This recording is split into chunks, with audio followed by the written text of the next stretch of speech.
행복한 안식일입니다. 연예관에서 천국문에 이를 때까지 찬양을 들려주시니까 우리 마음도 하늘로 향하게 되는 것 같습니다. 8월 첫 안식일이고요. 간밤에 비가 많이 내렸습니다. 비가 많이 오고 또 힘든 일이 많이 있어도 우리가 지금 전수만 붙인 것처럼 또 이럴 때 우리는 성경학교를 어떻게 할 수 있을까 고민하는 또 여러 교사들 또 노력을 위해서 또 성경학교를 저희가 8월 한 달 동안 4주에 걸쳐서 하게 되었습니다. 아까 광고하신 것처럼 아이들 위해서 기도해 주시고요. 특별히 선생님들, 교사들 위해서 기도해 주시고 아이들이 성경학교에서 배우고 들었던 예수님이 평생 떠나지 않도록 우리 모두 함께 관심을 가지고 또 협력하는 특별한 한 달이 될 수 있기를 간절히 바랍니다. 오늘 함께 살펴볼 은혜의 말씀은 누가복음 17장 19절입니다. 제가 봉독하겠습니다. 그에게 이르시되 일어나 가라 내 믿음이 너를 구원하였느니라 하시더라. 오늘 본문의 말씀은 예수님께서 마지막 이제 예루살렘으로 가시던 이제 마지막 여행길에 10명의 문둥병자를 고쳐주신 내용입니다. 문둥병자 10명을 이제 한꺼번에 고쳐주신 것입니다. 정확한 장소와 시간에 대하여 저희가 알지 못해요. 언제 정확히 어디서 일이 있었는지 모르지만 정확히 무슨 일이 있었는지는 저희가 알 수 있습니다. 저희가 언제 예수님을 만나서 회심을 했는지 때로 기억 못할 수 있어요. 하지만 회심한 것을 기억하는 것이 중요합니다. 오늘은 구원하는 믿음이라고 하는 제목으로 함께 은혜를 나누겠습니다. 먼저 구원하는 믿음, 구원을 경험한 사람들의 첫 번째 특징은 누가복음 17장 11절부터 보면 이렇게 기록해놨어요. 예수께서 예루살렘으로 가실 때에 사마리아와 갈릴리 사이로 지나가시다가 한 촌에 들어가시니 문둥병자 10명이 예수를 만나 멀리 서서 소리를 높여 가로되 예수 선생님이여 우리를 긍휼히 여기소서 하거늘 그랬습니다. 구원받은 10명의 문둥병자의 특징은 뭐냐면 예수를 간절히 찾았다는 거예요. 예수를 간절하게 불렀던 것입니다. 우리가 그것을 어떻게 알 수 있어요? 멀리 계신 예수님을 향해서 뭐 했다고 했어요? 소리를 높였다고 했어요. 소리를 높인 것입니다. 큰 소리로 예수를 부르는 사람들, 그리고 그 큰 소리의 내용이 뭐예요? 우리를 긍휼히, 우리를 불쌍히 여겨달라는 것입니다. 도와달라는 거예요. 살려달라는 것입니다. 고쳐달라는 거예요. 우리는 언제 큰 소리를 내죠? 보통 우리가 언제 큰 소리를 냅니까? 내 말을 잘 들을 때 내요? 잘 듣지 않을 때 내요? 잘 듣지 않는 거예요. 가까운 데서 내요? 멀리서 내요? 잘 들리지 않으니까 크게 내야 되죠. 멀리 있을 때 그렇게 내는 거예요. 물론 가까이도 대화가 안 되면 큰 소리를 낼 수도 있겠습니다만은 보통 우리는 큰 소리를 언제 내냐 하면은 내 말이 뭐가 안 될 때? 전달되지 않을 때, 관철되지 않을 때예요. 내 말에 사람들이 반응이 없을 때예요. 그래서 자꾸 큰 소리를 내는 거예요. 아쉬울 때 큰 소리를 냅니다. 아쉬운 게 없는 사람은 큰 소리 낼 일이 있어요, 없어요? 없어요. 아쉬울 때 우리가 큰 소리를 내는 거예요. 큰 소리가 어디서 나오고 있으면 뭐라고 생각하시면 돼요? 누군가 뭔가 부족하고 아쉬운 게 있구나 라고 생각하시면 됩니다. 뭔가 필요할 때, 뭔가 결핍 때 있을 때, 먹을 것이 없고 마실 것이 없을 때, 외로울 때, 사이좋은 두 친구들은 큰 소리 낼 일이 없어요. 친구가 없을 때 큰 소리를 내고 싶은 거예요. 나도 친구 있으면 좋겠다는 거죠.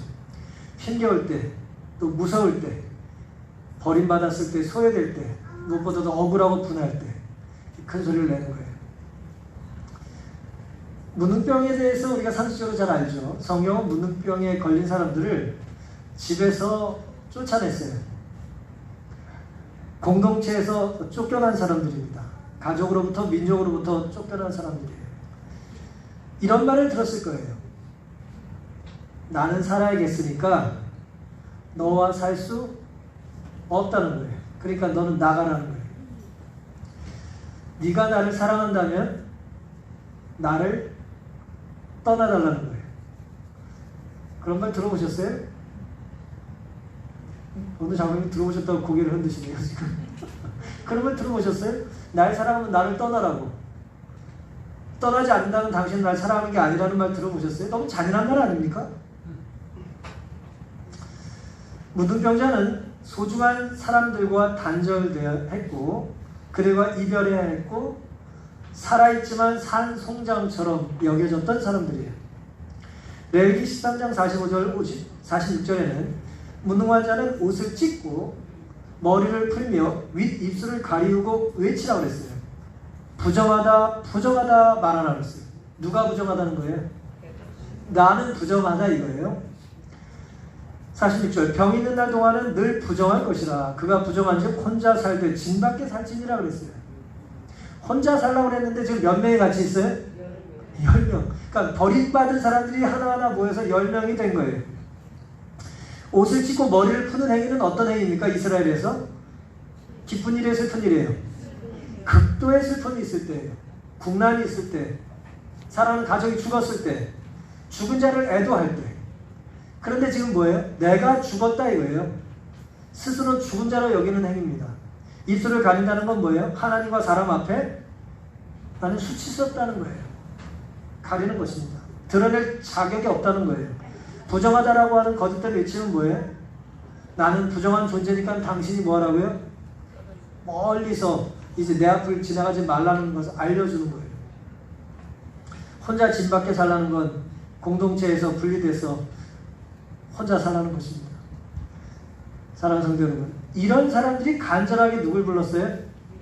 예수님을 불렀어요. 그런데 하나님과 분리되고 사람과 분리된 사람을 한마디로 말하면 뭐라고 말합니까? 죄인이라고 말해요. 이사야 59장 2절에는 하나님과 인간이 나눠진 이유가 뭐예요? 뭐 때문이라 그랬어요? 죄 때문이라 그랬잖아요. 그죠? 하나님은 죄가 있는 분이 아니니까 죄로 말미암아 하나님과 인간은 단절이 됐어요. 그러니까 지금 하나님과 또 성도들과 또 성전에서 분리돼서 소외돼서 떨어져서 나가서 살라는 건 뭐예요? 너는 뭐라는 거예요? 넌 죄인이라는 거죠. 거룩하신 하나님, 거룩한 무리 틈에 낄 수 있어요? 없어요? 낄 수가 없어요. 낄 자리가 없어요. 여러분 교회는 얼마나 좋은 곳인지 아세요? 가면 내 자리 있어요? 없어요? 빈자리가 많은 게 문제죠. 자리가 있어요. 언제든지 자리가 있어요. 그러면서 교회는 좀 넓으면 좋아요. 언제든지 눈치 안 보고 앉을 자리가 있는 건 좋은 것입니다. 언제든지 환영받는 것 좋은 거예요. 좋은 것입니다. 그런데 사실 문둥병은 거듭거듭 부정하다는 표현을 쓴 걸 봐서는 이건 의식적인 말이기도 하잖아요. 그렇죠? 부정하다. 그래서 성서론이라는 책을 쓴 하딩이라는 박사님에 의하면 문둥병은 병이라기보다는 병이 아니라는 게 아니라 성경의 용례를 봤을 때 문둥병은 병이라기보다는 더럽혀짐의 상징이었다고 표현했어요. 그러니까 문둥병에 걸렸다는 얘기는 어떤 사람이다? 더러운 사람이다라고 하는 이제 의식적인 이제 그런 부정으로 보는 것이죠. 그래서 더더욱 이제 문둥병은 뭐 의사를 찾기보다 누구 찾아요? 제사장을 찾는 거예요. 물론 고대사회 제사장이 의사 역할을 했습니다만은, 그러니까 제사장이 보고 뭐예요? 이 부정하다라고 하는 것. 그 다음에 이 문둥병이 끝나고 나면 뭐예요? 더 이상 부정하지 않다라고 하는 판단을 제사장이 내렸던 거예요. 그래서 그런 자신들을 불쌍히 여겨달라고 예수님께 찾아온 것입니다. 불쌍히 여겨달라고 그들이 크게 외쳤어요. 여러분, 죄인들, 버림받은 사람들, 하나님이 심판했다라고 하는 불치의 선고를 받은 사람들이라고 할 말이 없을까요? 할 말 없어요. 병 걸린 사람은 할 말이 없습니까? 할 말이 있는 거죠. 그들도 할 말이 있어요. 꿈은 아이들만 꾸는 게 아니에요. 일생을 다 실패했던 그런 실패자도 뭐가 있어요? 이루지 못한 꿈이 있는 거예요. 그리고 이루고 싶은 꿈이 있는 것입니다. 하늘에서 어떻게 보면 멀어진 자일수록, 어찌 보면 교회에 자주 오지 못하는 교회에서 멀리 있는, 단순히 물리적인 거리가 아니라 성전과 멀어진 듯한 느낌을 가진 사람일수록 누가 필요해요? 예수님이 필요해요. 크게 말해야 내 소리가 전달될 수밖에 없는 그런 사람들일수록 누가 필요해요? 예수님이 필요합니다. 병든 죄인, 소망 없는 실패한 사람일수록 주님을 큰 소리로 불러야 되는 것입니다. 구원받은 이 10명의 문둥병자의 첫 번째 특징은 간절히 예수님을 불렀다는 거예요. 우리에게도 예수님을 간절히 부르는 열심과 또 뜨거움이 있게 되기를 간절히 바랍니다. 구원받은 이 사람들의 두 번째 특징은 뭐냐면 14절에 보시고 가라사대, 예수님께서 그들에게 말씀하셨어요. 가서 제사장들에게 너희 몸을 보이라 하셨더니 저희가 가다가 어떻게 됐습니까? 가다가 깨끗함을 받았어요. 이거 매우 흥미로운 기록이죠. 제사장에게 가라고 말씀하셨고 그 말에 순종하여 가던 중에 뭐 했어요? 병이 났어요. 간절히 부르는 걸로 끝나는 거 안 되고요. 하나님의 말씀에 뭐 해야 돼요? 단순하게 순종해야 돼요. 믿고 순종하는 것이 중요합니다. 그때 구원이 이루어졌어요. 문둥병에 걸렸다는 것의 판정은 누가 한다 그랬어요? 제사장이 하죠. 그리고 그 제사장은 이 문둥병에서 회복됐을 때도 판단을 하는 거예요. 이 사람 완치됐다 라고 하는 판단을 제사장이 하는 거예요. 질병에 대한 진단과 완치에 대한 판정을 제사장이 한다고 했어요. 예수님이 너희 몸을 제사장에 가서 보이라라고 하는 말씀 속에는 이 사람이 이전에 제사장을 만난 적이 있었을까요? 없었을까요? 10명의 문둥병자가. 종교인들이니까 이제 제사장의 진단을 받고 문둥병자라고 하는 이제 진단을 받고 이제 쫓겨나지 않았겠어요? 그때 제사장 한번 본 거예요. 그리고 그동안 본 일이 있어요? 없어요? 그동안은 볼 일이 없어요. 왜냐하면 부정하다 했는데 그런 보통 사람도 못 만나는데 종교는 어떻게 만났겠어요? 만날 일이 없어요. 근데 그 만날 일 없는 제사장을 만나러 가라는 거예요. 나를 사실 어떻게 보면 뭐예요? 쫓아낸 사람이잖아요. 쫓아낼 수 있는 정당성을 선언한 사람 아닙니까? 그 나를 쫓아낸 제사장에게 다시 가라는 예수님의 말씀을 그들은 뭐 했다고요? 순종했어요. 가서 너희 제사장에게 너희 몸을 보이라. 놀랍게도 그들은 가다가 앞에 말을 붙이면 뭐예요? 순종하며 가다가, 또 하나 말을 붙이면 뭐예요? 믿고 순종하며 가다가, 또 수식어를 또 하나 붙이면 뭘까요? 단순하게 믿고 순종하고 가다가 깨끗함을 받은 거예요. 간절한 사람들은 많아요. 우리 자주 간절함을 경험합니다. 그 간절함을 가지고 이 사람들은 누구에게 나갔다 그랬어요? 주님께 나아갔다 그랬죠. 그리고 자신들의 요구에 대하여 예수님께서 명령하신 대로, 말씀하신 대로 그들은 순종했습니다. 그리고 그들은 치유함을 경험했어요. 이 상황에 대해서 본교 주석은 이렇게 설명을 했습니다. 치료는 믿음의 행위에 따른 조건부적인 것이었다고 했어요. 치료는 조건이 하나 성취가 돼야 돼요. 전제 조건이 있어요. 뭐예요? 뭐라고요? 믿음으로 행동을 해야 치료를 받는다는 거예요. 이 상황에서. 믿음으로 먼저 행동해야 되는 거예요. 치료해주면 갈게요가 아니라 네가 내 말을 들으면 치료받을 수 있다라고 예수님이 말씀하셨다는 거예요. 그들이 깨끗하다는 선언을 받게 될 예루살렘을 향하여 떠나기 전에 치료의 가시적인 증거를 기다렸다면, 조금씩 문둥병이 낫고 있는 것을 보고 나서 움직였다면 그들은 결코 고침을 받지 못했을 것이 분명하다고 그랬어요. 마치 나만 장군이 뭐예요? 요단강에서 7번 물속에 들어갔다 나왔다 목욕을 할 때 6번까지 문둥병이 사라졌어요? 사라지지 않았어요? 사라지진 않았어요. 하나님께서 선지자를 통해서 말씀하신 건 몇 번이에요? 7번이었으니까 6번은 상관이 없는 거예요. 예수님께서 제사장에 너희 몸을 보이라 라고 말씀하셨기 때문에 제사장을 만나러 가야 이 조건이 성립이 되는 것입니다. 그들은 실제로 고침을 받기 전에 이미 고침을 받은 것처럼 믿음으로 행동하는 일이 그들에게 필수적이었다는 했어요. 필수적인 거예요. 고침받기 전에 이미 고침받은 것처럼 그렇게 이제 그들이 행동을 했다는 것이죠. 바른 믿음은 가시적인 증거를 기다리기보다는 먼저 순종함으로 치유의 조건을 만족시켜야 되는 것입니다. 야고보서 2장 17절과 18절 말씀 잘 아시죠? 행함이 없는 믿음은 어떤 믿음이라고 그랬어요? 죽은 것은 역할을 해야 못해요. 죽은 건 힘이 없습니다. 반응이 없어요. 그렇죠? 우리 믿음이 순종으로 이어지지 않아요. 행함이라는 것은 여기서 얘기할 때 순종입니다.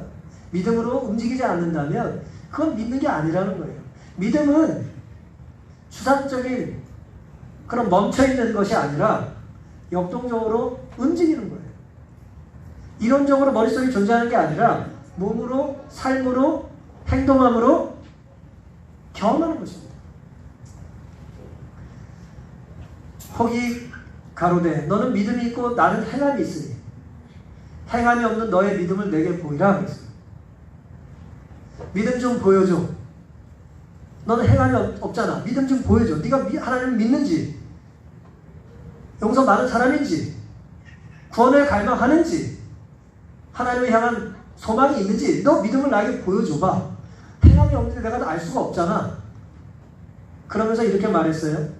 나는 행함으로 내 믿음을 너에게 보일 거야 라고 말하는 거예요.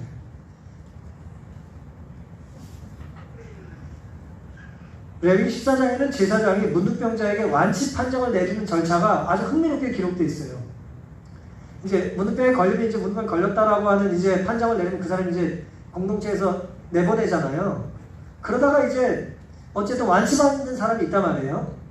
완치된 사람도 누가 완치됐다고 한다고요? 제사장이 완치된다고 해야 돼요. 근데 완치될 때 의식이 있어요. 그 의식을 레위기 14장에 이렇게 자세히 기록해 놨습니다. 먼저 성경은 새 2마리를 가져오라고 했어요. 산새라고 했어요. 산새. 그러니까 그래서 이제 학자들은 이 새를 참새라고 생각해요. 싸니까 이제 흔하니까 이제 참새 2마리를 가져오라고 했어요.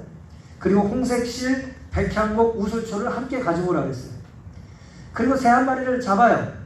참새도 잡으면 이제 피가 나지 않겠어요? 참새를 1마리 잡습니다. 피가 나는데 그 피를 질그릇, 깨끗한 물, 이제 성경에는 이제 흐르는 물이라 표현했어요. 흐르는 물, 생수를 이렇게 깨끗한 물에다가 받은 질그릇에다가 그 참새 1마리를 잡은 것을 피를 따라요. 그럼 어떻게 되겠어요? 물에? 핏물이 되겠죠? 핏물에다가 1마리 죽은 거예요. 그 핏물에다가 백향목과 홍색실과 우슬초를 가져오라 그랬죠? 그리고 뭐가 남아있어요 지금? 새 몇 마리였어요? 2마리, 1마리 남아있죠? 그 4개, 이제 1마리와 3개 이제 물체를 같이 이제 탄 거예요. 그럼 뭐가 묻어요? 피가 묻겠죠? 그리고 그 물을 문둥병에 걸렸다고 완치됐다고 생각하는 사람에게 7번을 뿌려요. 뿌리고 이제 피 묻은 참새, 아직 죽지 않은 피 묻은 참새를 날려보내요. 그럼 이 사람이 이제 완치된 거예요. 그게 이제 의식이었어요. 그리고 나서도 7일 동안 진에 들어올 수 없었어요. 그 좀 의식이 끝나고도 일주일을 뭐예요? 밖에서 살아야 돼요. 이게 이제 레위기 14장 1절부터 8절에 자세히 기록되어 있는 내용입니다.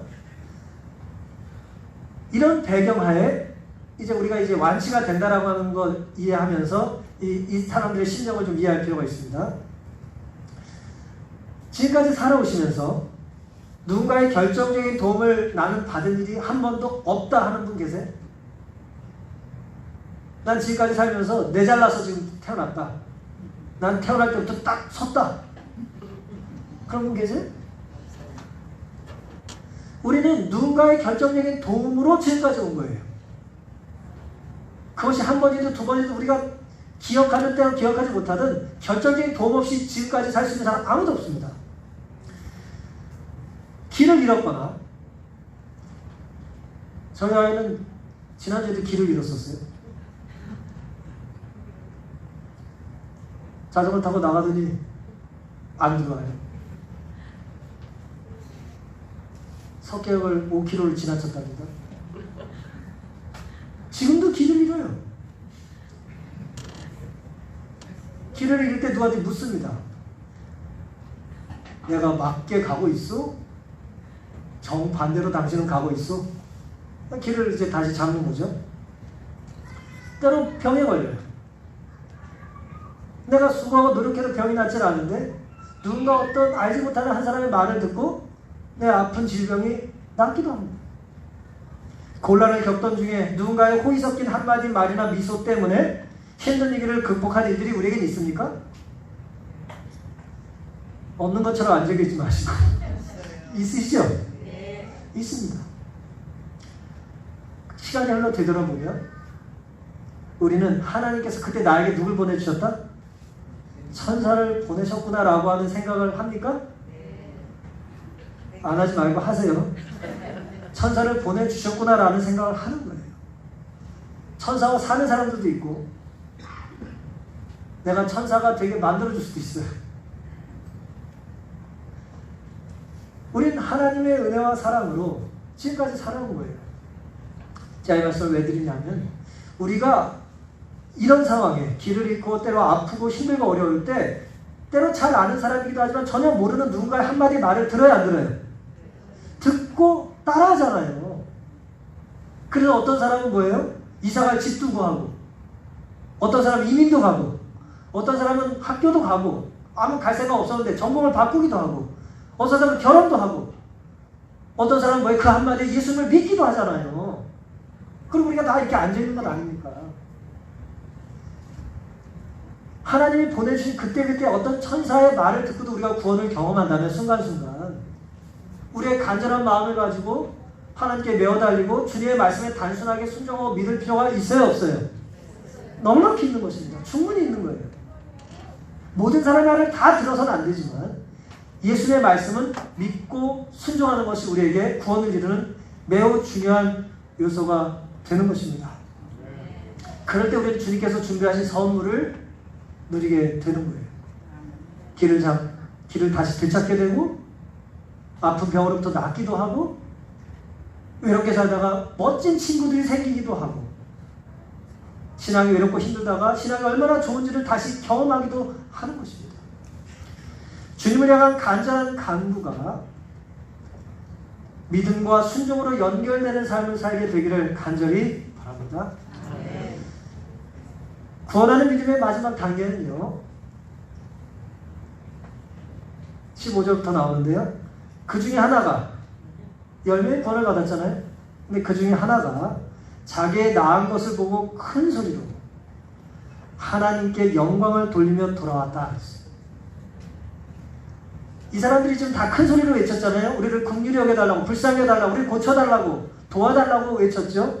그때 예수님께서 뭐라고 하셨어요? 제사장에게 너희 몸을 보이라 그랬죠. 가다가 그들이 병에서 났어요. 고침을 받았어요. 질병이 회복된 것이죠. 근데 놀랍게도 10명의 구원을 받았는데 몇 명이 돌아와요? 한 명이 나은 것을 보고 다시 큰 소리로 하나님께 영광을 돌리며 돌아왔다 그랬어요. 이전에도 10명이 다 큰 소리를 외쳤었어요. 맞습니까? 근데 그 소리는 합창이었어요. 재창이었어요. 군중의 소리였어요. 내 소리가 저 사람의 소리와 묻혀서 나던 소리였어요. 근데 이번에 이 사람의 소리는 뭐예요? 혼자 내는 소리였어요. 정말 자기 소리가 얼마나 큰지 이제 시험당하는 거죠. 혼자 큰 소리를 내는 거예요. 그리고 돌아와서 뭐 했어요? 16절에 예수의 발 아래 엎드려요 살해하니 감사했습니다. 근데 그 사람이 어디 사람이에요? 사마리아 사람이에요. 이 사람이 사마리아 사람이다라고 하는 강조한 이유는 뭘까요? 나머지 사람들은 사마리아 사람이 아닐 가능성이 있다는 거예요. 17절 예수께서 대답하여 가라사대 10사람이 다 깨끗함을 받지 아니하였느냐. 예수님이 10사람이 다 치유받은 걸 아세요? 모르세요? 아시죠? 그래서 물으셨어요. 다 깨끗함을 받지 않았냐? 9은 어디 있느냐 그랬어요. 그 9은 어디 있느냐 그랬어요.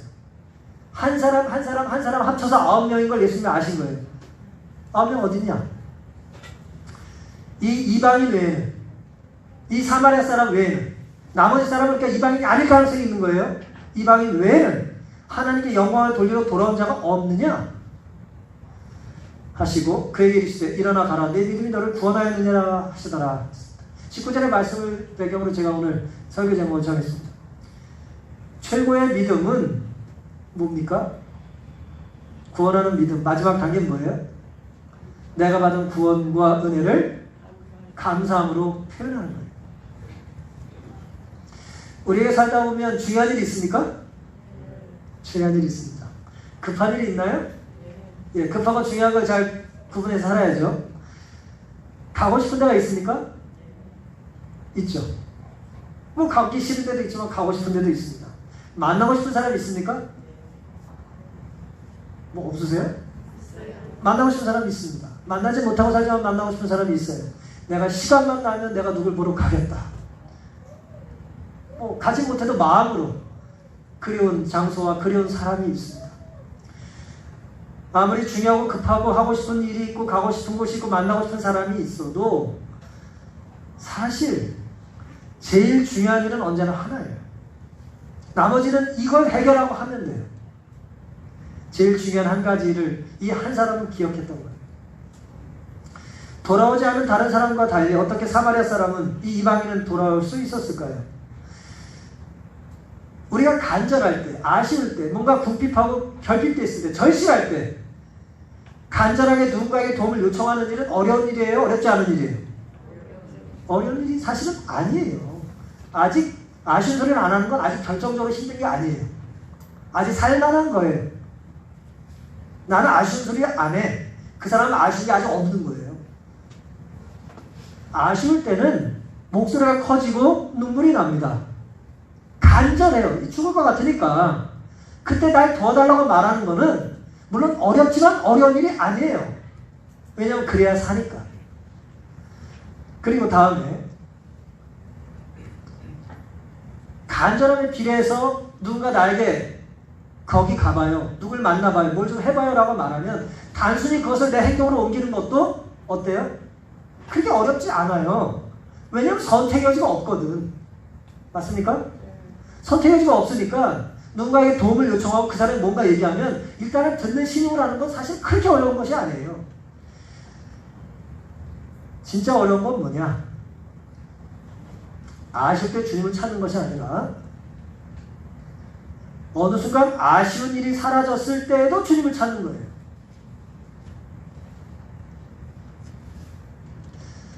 난 정말 찬양을 하고 싶어요. 근데 누가 찬양을 못하게 막아. 근데 이제 찬양을 막 막으니까 막 더 하고 싶잖아요? 그래서 이제 처음에 이제 자유를 딱 줘요. 그럼 찬양이 안 해요. 찬양을 처음에 해야 돼.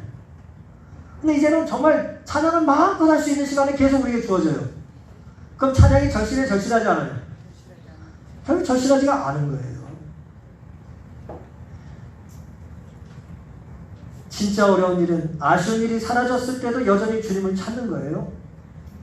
같은 상황에 처했을 때 큰 소리로 한 목소리를 내는 건 어려운 일이 아닙니다. 같은 바람을 안고 집단 행동을 하는 것도 그리 힘든 일이 아니에요. 힘든 것은 똑같은 선물을 받고 누리고 살면서 10명의 문둥병자가 다 고침을 받았잖아요. 똑같은 선물을 받은 거죠? 맞습니까? 오늘 식사하시고 점심을 우리가 똑같이 드려요. 똑같은 선물을 받고 다르게 반응하는 거예요. 이게 어려운 거예요. 똑같은 걸 누리는데 뭘 감사하겠냐 이거예요. 이 사람도 받고 나도 받은 건데 난 더 받아야지. 하지만 정말 힘든 것은 똑같은 하나님의 은혜를 경험하면서 그것을 특별하게 받는 거예요. 왜 그는 제사장에 가는 길을 멈추고 주님께로 돌아와 엎드려 감사했을까요? 존스 그나다 바라남이라는 사람이 10명의 나병 환자의 인터뷰라는 특별한 글을 썼어요. 이 사람이 상상력을 동원해서 이제 그 10명의 인터뷰를 시도한 걸 글로 썼어요. 물론 상상력의 산물입니다. 하지만 매우 의미 있는 이야기예요. 시간의 기차를 타고 2000년 전으로 돌아갔습니다. 10명의 문둥병자를 다시 불렀어요. 인터뷰를 하고 다닙니다. 첫 번째 환자에게 물었어요. 첫 번째 사람에게 당신은 왜 예수님께 돌아오지 않았습니까? 이렇게 대답했어요. 나는 절대 은혜를 모른 체 하는 사람이 아니에요. 나는 먼저 내 가족과 지인들에게 건강을 되찾은 내 모습을 보이고 싶었어. 그런 다음에 예수님께 감사드리려고 했는데 그분이 이미 멀리 가버리셨어요. 순서에 대한 문제였어요. 나는 먼저 헤어졌던 가족을 만나고 그 다음에 예수님을 만나려고 했는데 더 이상 예수님이 보이지 않았습니다. 두 번째 인터뷰했어요. 당신은 왜 그랬습니까? 나는 말로만이 아니라 선물로 감사를 드리고 싶었어요. 그런데 적절한 선물을 찾을 수가 없어서 예수님께 못 갔습니다. 그렇게 대답을 했대요. 세 번째 사람. 나는 내가 치유된 것을 알았을 때 그것이 그렇게 오래 갈 줄 몰랐어. 그래서 돌아가지 않았어요. 반신반의한 거예요. 네 번째 사람은 이렇게 말했대요. 예수님은 당신이 행하시는 선생에 대해 당신이 행하시는 선행에 대해서 사람들에게 감사를 기대하는 분이라고 생각하지 않았어. 뭐 그럴 수 있겠죠? 아니 엄마는 뭐 우리 마음 다 알아. 그렇게 생각할 수 있잖아요. 근데 그거 사실 아닙니다. 예수님 뭐 감사를 기대하겠어? 그렇게 생각하고 감사를 드리는 일을 하지 않았다는 거예요.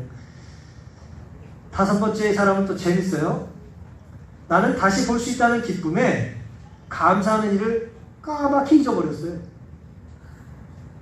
잊어버렸대요. 감사할 일을. 그 다음에 여섯 번째, 요즘 사람들에게 해당되는 말입니다. 나는 감사를 드리고 싶었어. 하지만 대부분 돌아가지 않았어. 9명이 안 돌아갔잖아요. 그 중에 하나가 자기잖아요. 여기서 얘기하는 대부분 8명이겠죠? 7명, 8명. 나는 감사를 드리고 싶었지만 대부분 돌아가지 않았기 때문에 나는 언제나 다수를 따로, 다수가 감사하지 않는데 자기도 감사하지 못했다는 거예요. 뭐 이런저런 얘기를 다 했습니다. 그리고 마지막 사람을 이제 힘들게 찾았어요. 사마리아 사람. 당신은 어떻게 예수님께 돌아갔습니까? 라고 질문했어요. 그때 이 사람이 이렇게 대답했답니다. 나는 예수님께 감사드리지 않고서는 도저히 집으로 돌아갈 수 없었습니다. 그렇게 대답했대요. 나는 예수님께 집에 가기 전에 예수님께 먼저 감사드리지 않고는 도저히 제사장에게 혹은 집에 먼저 갈 수 없었다는 거예요. 9명은 감사드리지 못할 핑계를 댔지만 한 사람은 감사드리지 않고는 집으로 갈 수 없었다는 색다른 이유를 대요. 그는 기억하고 있었던 거예요. 뭘 기억했습니까? 내가 회복된 것이 누구 때문인지, 내가 누리고 있는 이 삶이 누구 때문인지를 뭐 했어요? 기억하고 있었어요. 병이 걸렸을 때가 아니라 병이 낫고 나서도 기억하고 있었던 거예요. 문제가 해결되자 대부분의 사람들은 자신이 얼마나 간절했는지, 자신들이 그 간절함 때문에 단순하게 믿고 행동한 것 때문에 어떻게 자신들이 회복했는지에 대한 사실을 잊어버렸고, 잊어버리자 당장 눈앞에 급하고 중요한 일들이 산적하게 남아있는 거예요.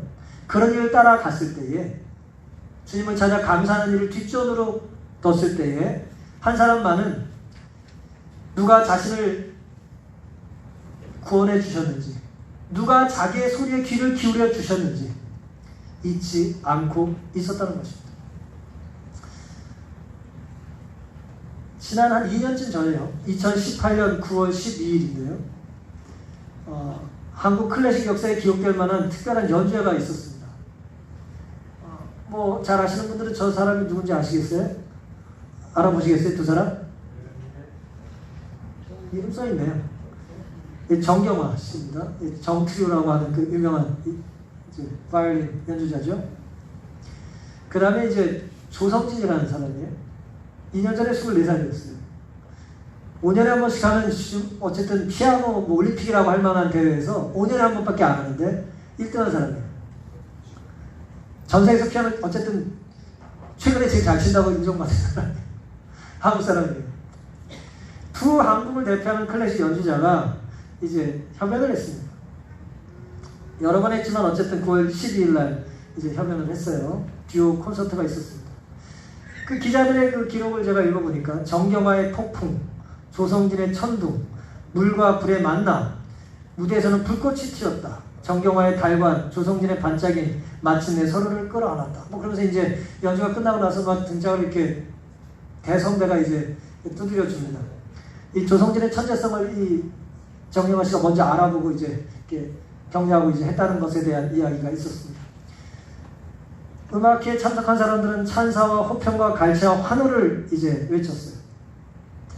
유튜브에 들어가 보면은 이제 그 조성진 정경화 조성진 듀오 치면 이렇게 요즘 세상이 좋아져가지고 저때 현장에서의 음악을 얼마든지 들을 수가 있습니다. 200만 회가 넘는 조회수가 있어요. 그러니까 200만 명이 적어도 저 음악을 들은 거예요. 그리고 댓글이 1000개가 넘게 달렸어요. 저 연주에 대해서. 제가 이제 한번 쭉 연주를 끝나고 나서 댓글을 좀 읽어봤어요. 흥미롭게도 김강이라는 한 사람이 댓글을 이렇게 달았어요. 10개월 전에 댓글을 단 거예요. 가장 가까운 좌석에서 들었던 저의 형, 저 연주에서 가장 가까운 저 연주의 음악을 가장 가까이에서 들었던 자기 형이 있었다는 거예요. 자기 형이 그 자리에서 가장 가까이서 들었대요. 처음으로 너무 부러우면서도 자랑스러워지는 순간이네요. 그렇게 댓글을 달았어요. 저는 형이 저 음악회에 제일 비싼 이 VIP 좌석을 끊어가지고 음악을 들었나 보다 생각을 했죠. 근데 가로하고 점점점 가로하고 이런 말을 써놨어요. 옆에 앉아있는 악보 넘겨주는 사람이에요. 그렇게. 클래식 연주에 이렇게 연주가 길어지면 옆에서 뭐 해준 사람 있어요? 악보 넘겨주는 사람 있죠? 그 사람이 누구래요? 우리 형이라고 이렇게 얘기를 한 거예요. 저 형이 처음으로 너무 부럽고 자랑스러워지는 순간입니다 라고 했어요. 그리고 나서 석 달 뒤에 또 다른 댓글이 또 이렇게 달렸어요.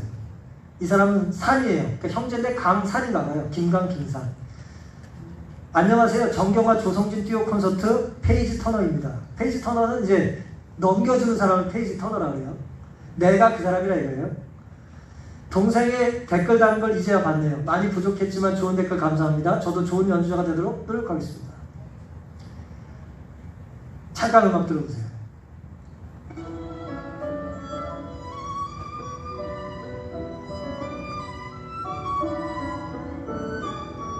포옹할 때 피아노 뒤에 발만 보이는 사람 보입니까? 저 사람이 페이지 터너라고 하는 사람이에요. 넘겨주는 사람. 모두가 정경화 조성진의 이 천재 두 연주자의 음악에 주목할 때, 그들에게 찬사를 돌릴 때 검은 옷을 입어야 돼요. 저 사람들은. 왜요? 장식을 하면 안 돼요. 왜요? 연주자만 드러나고 자신은 보이면 안 되니까. 지금 저 사람이 둘이 포옹할 때요, 뒤에 있다가 살짝 발길을 옮겨요. 자기가 어디 카메라 앵글에 잡히지 않기 위해서 살짝 옮겨요. 남들은 두 사람을 주목할 때 저 사람의 동생은 누굴 주목해요? 우리 형이 나왔던 주목을 하는 것입니다. 그런 형이 부럽고 자랑스럽다는 거예요. 그 말에 형은 나도 좋은 연주자가 되겠다고 다짐을 했습니다. 시대 소망에는 하나님의 모든 선물을 우리 기억에 생생하게 보존하는 것은 우리 자신에게 유익이 된다고 했어요. 기억하는 건 유익이 된다는 거예요. 하나님 우리에게 주신 선물을 뭐 하라고요? 기억하는 것은 우리의 신앙에 유익이 된다는 거예요. 주께서 우리의 생애에 우리를 대우하신 일들을 돌아보고 감사함이 충만한 마음으로 여호와께서 내게 주신 모든 은혜를 무엇으로 보답할꼬? 내가 구원의 잔을 들고 여호와의 이름을 부르며 여호와의 모든 백성 앞에서 나의 서원을 여호와께 갚으리로라 라고 말하지 않았어요. 저는 동생의 댓글을 읽고 나서야 연주 무대에 한 사람이 더 있다는 것을 이제 알게 된 거예요. 아, 그래 맞아, 넘겨주는 사람도 있었지. 그리고 또 다른 이야기를 생각하게 된 거예요. 그 사람에게도 또 다른 이야기가 있구나. 그에게도 가족이 있고 그를 자랑스러워하는 동생이 있고 그를 격려하는 사람이 있다는 걸 알게 된 것입니다. 연주자처럼 주인공은 아니라 할지라도 연주자를 부각시키기 위해서 자기가 부각되지 않는 그런 일을 하는 사람입니다. 주인공이 드러나도록 사진 찍을 때 피해줘야 되는 사람이죠. 그런 페이지 터너를 누가 기억할까요? 그의 가족이 기억하는 것입니다. 동생은 저 연주를 볼 때마다 누굴 기억해요? 성을 기억하지 않고는 저 연주를 들을 수가 없는 거예요. 자, 오늘 이 말씀을 드리는 이유는 주님은 오늘 우리를 그렇게 기억하시고 주목하신다는 거예요. 나를 불쌍히 여겨달라고 하는 소리, 그 내면의 소리, 작든 크든 그 토로하는 그 소리를 누구는 들으세요? 주님은 들으십니다. 우리의 간구에 응답하시고 우리를 잊지 않고 기다리세요. 문제는 그런 우리를 기억하는 주님을 우리는 자꾸 뭐 하는 거예요? 잊고 산다는 것입니다. 내가 아실 때 주님을 찾지만 주님의 은혜로 내가 뭔가 문제가 해결되면 더 이상 주님을 찾지 않는 거예요. 아무도 나를 주목하지 않을 때에 주님은 나를 주목하시고, 아무도 내 눈물을 중요하게 여기지 않을 때에 주님은 내 눈물을 닦아주시는 분입니다. 그러니 용기를 내서 주님이 내게 개인적으로 다가오셨던 것처럼 우리도 개인적으로 주님에게 다시 다가갈 수 있는 결심을 하게 되기를 간절히 바랍니다. 9명 어디냐 예수님이 물으셨어요. 그 한 사람 한 사람을 예수님은 기다리고 계신 거예요. 우리는 왜 주님께 돌아가야 할까요? 주님께 받은 구원의 선물이 있기 때문입니다. 모두가 받았기 때문이에요. 주님은 우리를 자랑스럽게 여기길 원하십니다. 우리 아들이 태지 넘겼어. 우리 아들이 집으로 돌아왔어. 우리 딸이 지금 숨을 쉬고 살아있어. 그리고 무엇보다도 우리 아들과 딸이 나한테 감사하다고 했어. 주님은 그것이 행복하신 겁니다.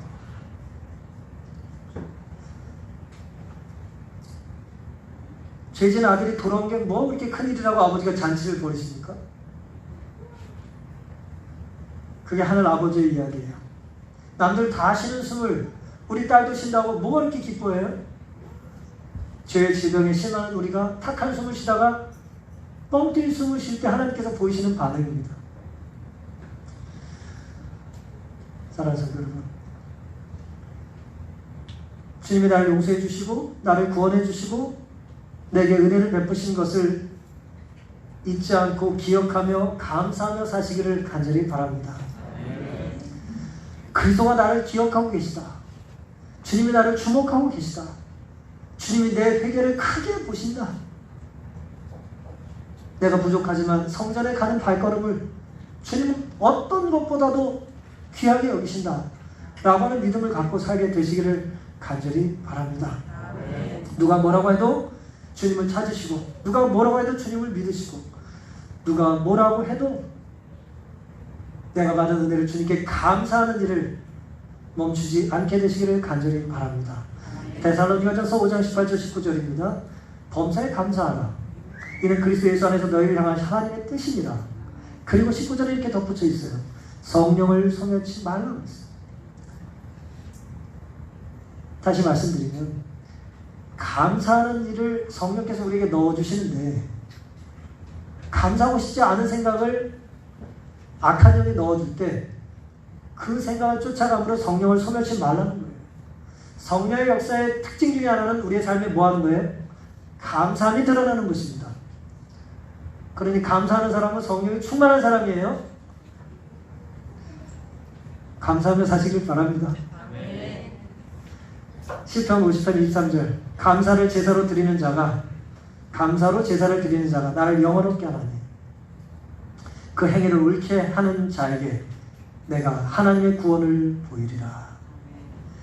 감사할 때 하나님의 구원을 뭐예요? 경험합니다. 우리 안에 감사가 멈추지 않기를 바랍니다. 갈 것 많지만 주님 무릎 아래 먼저 꿇으시고, 할 것 많지만 무엇보다도 감사를, 이걸 다른 말로 예배요 찬양이라고 할 수 있어요. 하나님께 영광을 돌리는 것입니다. 이 예배자로서의 이 삶을 죄인이지만 용서받은 죄인으로, 병자지만 치유받은 사람으로 주님 앞에 감사의 표현을 돌려드리는 일을 멈추거나 게을리하지 않은 우리가 되기를 바라면서 오늘 말씀을 마치겠습니다.